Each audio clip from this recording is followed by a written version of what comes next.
ಇಡೀ ಪ್ರಕರಣದ king pin ಅಂತಾನೆ ಕಾಣಿಸ್ಕೊಂಡಿರ್ತಕ್ಕಂಥ ಕಾರ್ತಿಕ್. ಈ ಕಾರ್ತಿಕ್ ಮಾಜಿ ಕಾರ್ ಡ್ರೈವರ್. ಈತನನ್ನು ಈಗ ಮತ್ತೆ ಕರೆಸುವ ಪ್ರಯತ್ನಗಳು ನಡೀತಾ ಇದೆಯಂತೆ. ಆತ ಮಲೇಷ್ಯಾದಲ್ಲಿ ಇದ್ದಾನೆ ಅಂತ ಲೊಕೇಶನ್ ಅನ್ನು ಹೇಳಿದ್ದಾರೆ ಕುಮಾರಸ್ವಾಮಿ.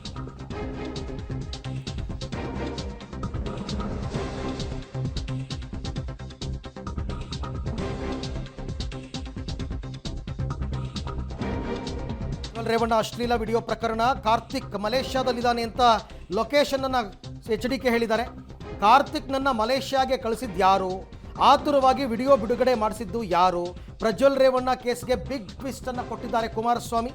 ಮಾಜಿ ಡ್ರೈವರ್ ಕಾರ್ತಿಕ್ಗೆ ಮತ್ತೆ ನೋಟಿಸ್ ಅನ್ನು SIT ಕೊಟ್ಟಿದೆ. ಏನಂತ, ತುರ್ತಾಗಿ ವಿಚಾರಣೆಗೆ ಹಾಜರಾಗಿ ಅಂತ SIT ಅವರು ನೋಟಿಸ್ ಅನ್ನು ಕೊಟ್ಟಿದ್ದಾರೆ.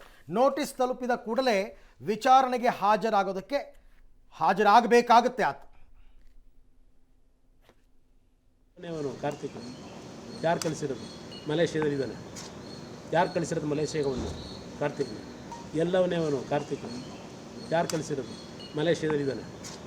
ಯಾರು ಕಳಿಸಿರೋದು ಮಲೇಷ್ಯಾಗೆ? ಅವನು ಕಾರ್ತಿಕ್ ಅವನು ಎಲ್ಲಿಂದ ವೀಡಿಯೋ ಮಾಡಿ ಬಿಟ್ಟವನು ಇಲ್ಲಿಗೆ ನಿಮಗೆ ಕಳಿಸಿದ್ದಾನೆ, ತೋರಿಸಿದಾರಲ್ಲ. ಅದಂತೂ ಯಾತಿಗೆ ತರಾತುರಿ ವೀಡಿಯೋ ಮಾಡಿ ನಿಮ್ಮ ಚಾನಲ್ಗಳಿಗೆ ಕೊಟ್ಟರು? ಯಾರು ಕೊಟ್ಟವರು? ಅಲ್ಲಿಂದ ವೀಡಿಯೋ ಮಾಡಿ ಕಳಿಸೋದೇನಿದೆ?